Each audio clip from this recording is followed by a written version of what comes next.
Hello everyone, and welcome back to my dream home. Once again, we're back working on the mid-century modern build. In the last part, we focused on the exterior and getting the basis of the build down. We added some lovely landscaping to the lot with some of my favourite ferns, and finished the outdoor space with a conversation pit, complete with heated lap pool and lounges. In today's part, we're working on the ground floor interior, focusing first on the front entrance and stairwell, realising my reading and relaxing nook, moving into the main bedroom and adjoining rooms, and finishing things off with the guest bathroom. Let's get into furnishing. Hello everyone, welcome back to the channel and welcome back to another part of my dream home series, Mid-Century Modern Edition. So since the last part I realised I forgot a few key details, mainly a mailbox, which was a rookie error. So I thought to start this part off, I would go around the build and show you everything that I've kind of added, tweaked and updated. So we'll get to the famous mailbox here. I've also added a plant and a planter to nestle in the ivy that's growing up the exterior wall. And then as we come around, I've included some pool lounges, and I also added a tray just so there's a gameplay element to this section. And if you remember from last time, we created this cozy conversation pit. So I've decided to add kind of a rattan rug just to kind of warm up the space, and I swapped out the coffee table just so the balance looks a little bit better. I did love the other one, but I thought this one worked in this space. I also went around the build and added some exterior lights. So I'll just show you. It really adds a moody kind of element, and I've only done it in places that make sense. I certainly wouldn't want my dream home to be overexposed. And as we actually make our way up to the roof, you'll see that I changed the roof line. I initially had platforms, but I forgot they don't work with Harry's beautiful clean skylight. I added these just so they made sense with the windows, so I think they really worked out, and they flood this below space with so much natural light. Beautiful in every situation. And I also added another skylight to the upper mezzanine level just to flood it with some light. I honestly don't know what I would do without CC creators. So as I mentioned in the last bit of the first part, we are going to move into the interior. I've actually picked out the wallpapers and the flooring, and you'll see that I've played around with platforms just to give a bit of dimension to the build. So I'll show you here, this is going to be the entryway point. I've chosen to reflect the wood paneling from the outside in. I really love this paneling from Pt.2's new kit. Let me just get the name of that right. The refined living room kit. Beautiful. I've added some painted brick. This is surprisingly from Cottage Living, I believe, and I really love this kind of deep kind of ochre colour. I initially wanted to get something that was more stark white, but it didn't really work with the tones I was going for in the interior. I've added some limestone to the front entrance for a spot of difference, and as you'll see, I've reflected the slatted wood. Oh, let's get the page up.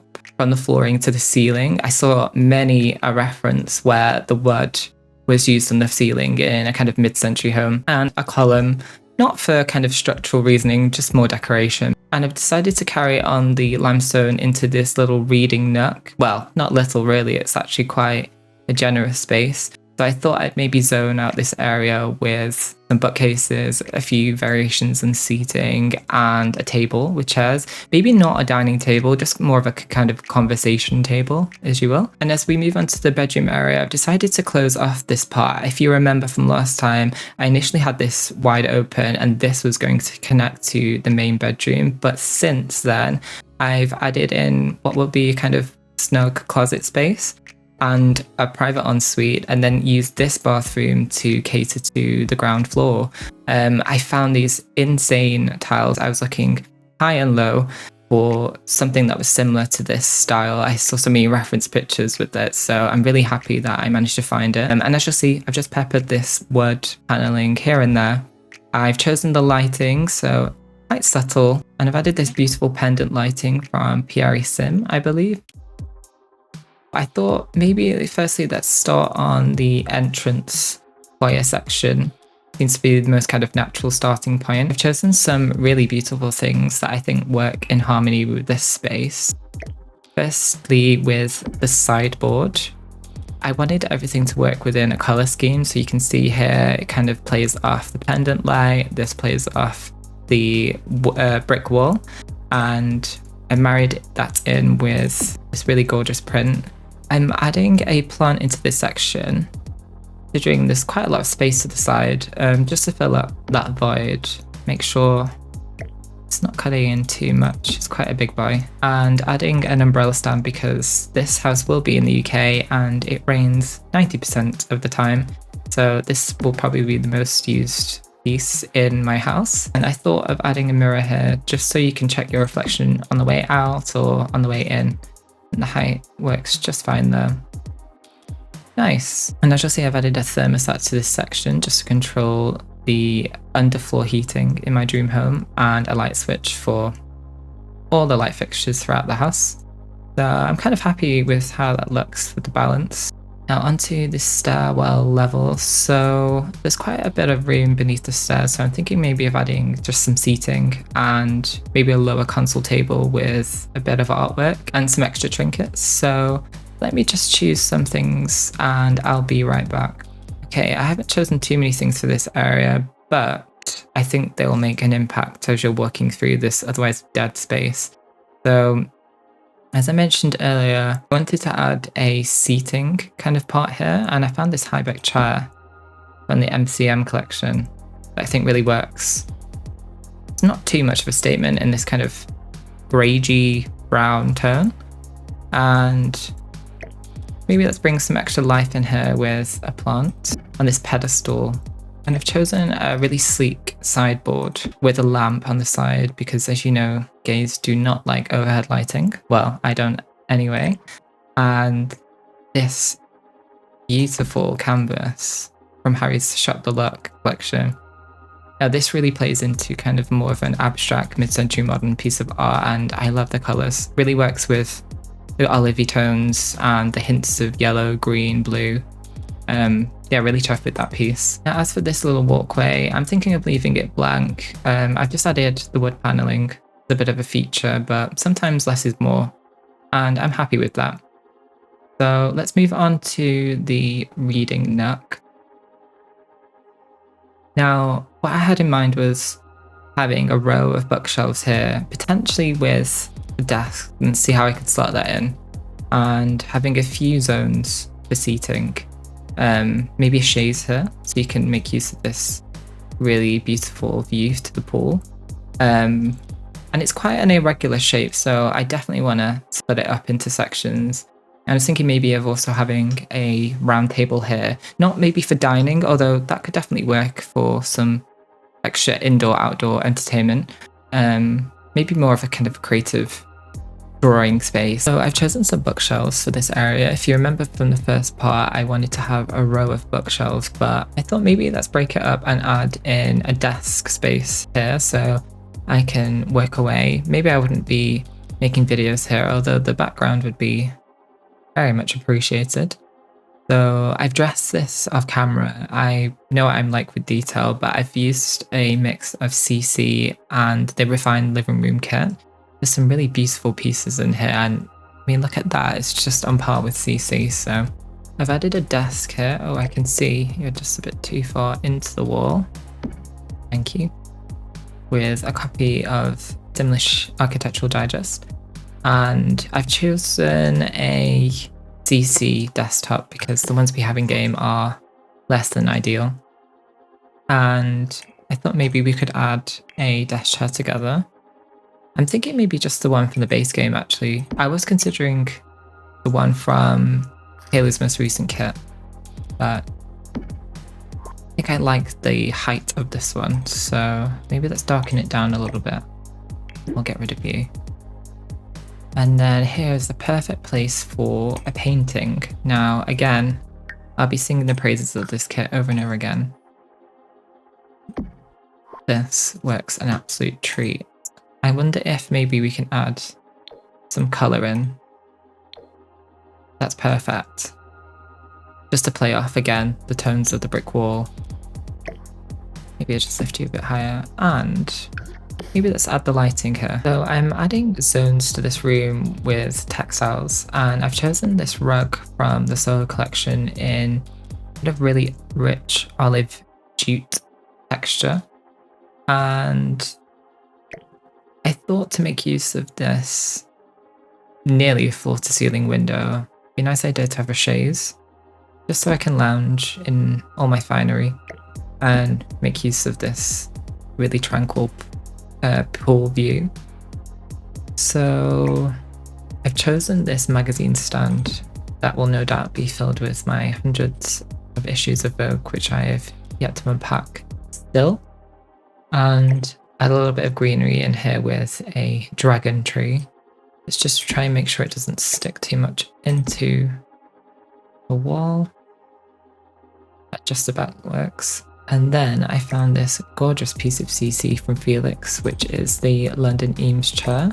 And it comes with an ottoman, so I thought it was kind of ideal for a reading nook and really adds a stylish element to this part of the room. I have a little side table. I've had the side down this plant actually, and it is slightly cutting in, so let me just maneuver that slightly again. Oh, thank you very much. And there is a pause button there with a mug, so just as if we're decorating in situ. And then I've chosen this Bellini love seat in the living room kit. I love how the colours work in tandem with this rug and adds a pop of colour actually as well to this area of otherwise neutrals. Side table. I've carried on the lamp from the stair section into here, just for a bit of consistency. And I think this section is complete. Now let's move over to this part. Now, I was initially thinking of having a circular table, and although there's no barbecue out here and we will have the kitchen upstairs, I was thinking of maybe just using it as kind of a drawing table or a conversation table, considering this is so relaxed in the space. I found Harry's Shop the Look, and I've paired it with these Eames chairs, or Eames style chairs, sorry. And I just shift this one over actually, so there's a bit more space. Wonderful. Let's add a bit of greenery into here.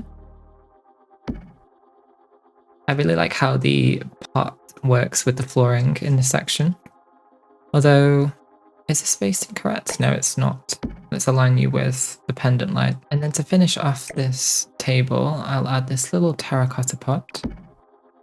It's for a bit of detail. And from the Refined Living Room kit, this wonderful decoration. Oh, I can see you flipping in, how dare you. Nice. I'm happy with that. Just a little bit of detail here and there. And different zones have different purposes. And the reading nook as well. Just gorgeous things. Now, let's move on to the main bedroom. Now, I've chosen a modular bed from MCM, which is the great thing about CC. And let's get the cover over. The blue kind of plays off with this calming plaster wall. And I've added some side tables from Harry, just so it's not too matchy-matchy. I wouldn't want that for my bedroom furniture. I put them on a slight different angle actually as well, so they don't look too copy-paste. And another great thing about CC is that they get the proportions just right. These side tables, I mean, show an example. They're just huge in The Sims 4. So this really kind of plays into the kind of look I was going for the bedroom. And let's add in a dresser. This is technically a buffet, which is usually in a living space, dining space, but I thought it kind of worked as a little bit of extra storage aside from what we'll have as a walk-in wardrobe. So I've dressed it with bits of clutter and a few books, and also chosen some artwork to go above it. Just really abstract, slightly more modern than what we've had earlier, but I like how calming and neutral the colours are in this picture. And then as for the rest of the room, I was thinking of adding some greenery in this corner. Again, just to bring a bit of life, and also plants are very good to have in your bedroom. Helps with breathing, etc. I don't know if that's true, but telling myself it is. And then a Barcelona chair, because I can't live without one of those in my house. I've actually been to a few spaces that have had Barcelona chairs and they are really beautiful in person, and this piece of CC really does them justice. So let's add a light here as well, just for a bit of mood lighting. Is the spacing okay here? And then on this wall, I was wondering, do I want a TV or not? But I wouldn't in my bedroom. I kind of value this idea of sleep, so I thought maybe I'd put a record player instead. And I really like this one, actually. We've had quite a few record players added to the game recently, and I think this is from the Casanova kit. Yeah, the Casanova kit. The design's really nice in this, actually. It almost looks like CC. And to kind of tie in with the artwork on this wall, I've added another canvas. Here, let's just check you're not. Sink it in. You are slightly. And that is just enough, I think, for this bedroom. Nothing too major. Nice, clean, calming. And I've already added some drapes in, so this technically would be on like a remote control, and I just press the button and they would just wind across here. So, and there's enough privacy here for no one to peep over the wall and look in. So let's move on to the walk-in wardrobe. I'm thinking of something that's quite slim, won't take up too much room, and kind of works with this wood paneling. So how about Harlux? I might need to just bring down the wood tone here. It's less rich. Oh, it's like an almost perfect match. Ideal. And then let's add a floor standing mirror. I need something that's substantial enough. It kind of works. I think maybe let's add a stool. I've gone for this stool from Harry's Octave pack, which in turn has reminded me to add a bed to the end of this bed. So let's match that in. I think I might just tone it down a little bit though and put it in a black, maybe a bit closer. It's always a marker of a fancy bedroom, isn't it? A bench at the end of the bed. So I think that's perfect. Just the right balance. Now, oh, there you are. See, I did come prepared, but clearly I messed up.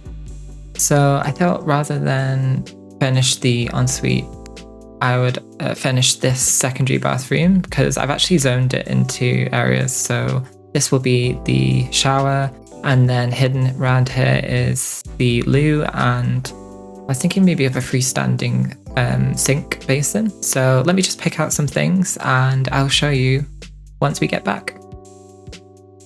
Okay, so I've chosen from the Soho kit for this bathroom. Look at this gorgeous sink. Sims could literally never, unless they collaborate with a CC creator. And let's choose a mirror to go above, get the balance right. The matching Japanese toilet, it does actually come with controls as a separate object, but I wanted to keep it kind of clean and less techy in a guest bathroom. And of course, let's not forget the toilet roll. You were a bit high. Don't know why I'm freaking out of the height of a toilet roll. And then let's add a rail. That will serve its purpose for the shower, which I've sunken down and added a divider here. So just a bit of separation. and a bit of interest as well to a bathroom that otherwise could be quite plain. I'm happy with that. Oh, and let's not forget a rug, so your feet can't be too cold or slippy when you get out of the shower. Nice. So everyone, I'm really happy with how the ground floor turned out, and I thought to round out this part I'd do a mini tour of our progress so far. So just looking at the front entrance into the stairwell, some lovely pieces of artwork that really play into that mid-century modern vibe. And this is really everything I wanted for this space, with some zones for reading and chilling out, and a slight office space, if you will, with my book collection. And then moving on over to the bedroom area, really calming blues and neutral colours. And then moving on to the walk-in wardrobe and the guest bathroom. I'll furnish the ensuite. It'll be pretty much the same. Maybe I might change up the colours, but that will be shown in the next part. So speaking of, we'll be moving upstairs to the first floor. And just as a reminder, this part will be kind of a living room space, more of a formal living room. And I might add a dining space here. I've added a platform here, again, just for a bit of differentiation. And this part will be kind of a galley kitchen. And then we'll finish off with a second bedroom and a tiny but perfectly sized bathroom. So I'm going to leave things on this shot, but thank you so much for watching and showing support to my channel. I'll leave a link to all the CC I've used in the description box below, along with my socials. So please like and subscribe if you haven't done so already. And I'll see you in the next part. Goodbye.